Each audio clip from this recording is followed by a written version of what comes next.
art and skateboarding have always had a really connected relationship.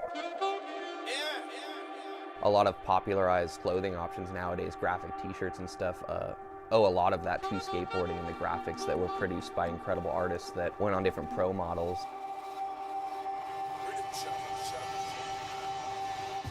It's always interesting to consider too where skateboarding is kind of a subculture, and there's a lot of influence in that with different art forms, like different street art and graffiti. There's sort of a rebellious aspect of it that kind of it nurtures creative people and kind of gives them a really interesting outlet to experiment and play with.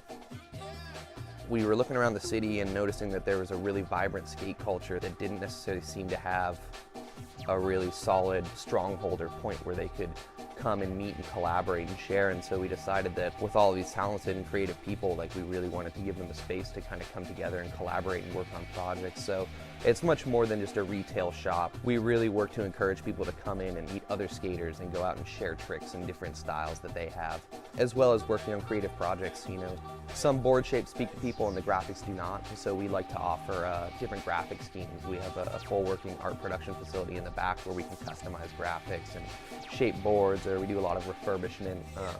It's a very DIY or do-it-yourself based culture where we really encourage people to come in and experiment and not just accept products the way they are, but make them the way they want, that really kind of reflect their personalities and their interests.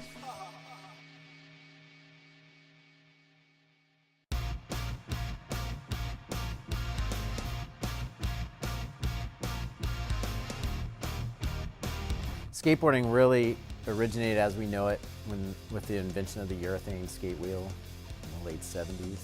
That's what turned it into a legitimate form of transportation versus just a toy, you know. And then that kind of led to the first boom. Public skate parks opened. There's a lot of emphasis on for-profit skate parks through the 70s.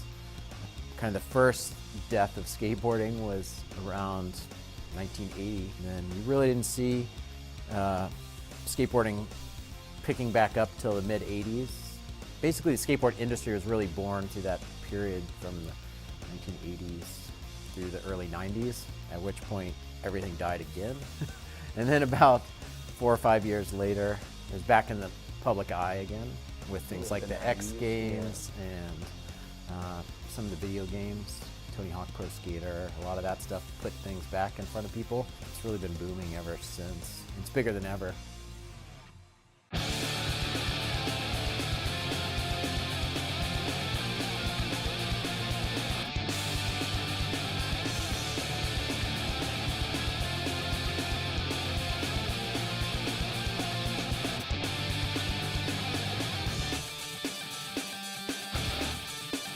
The goal for the Alchemy Indoor Skate Park and Education Center is to foster community by way of skateboarding.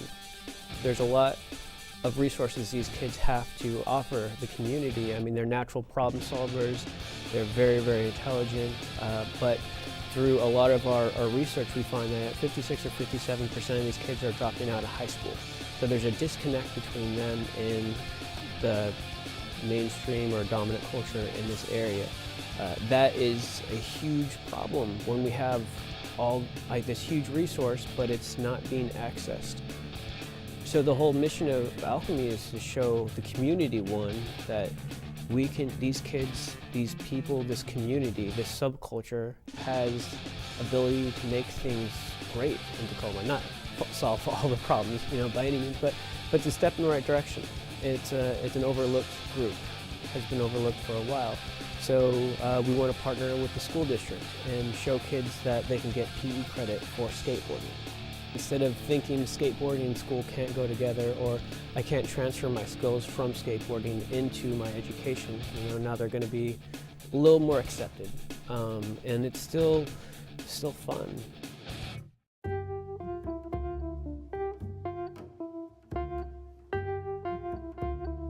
One of the things that's unique about Tacoma, especially within the Northwest, is there's so many possibilities. The story's not written, it's being written.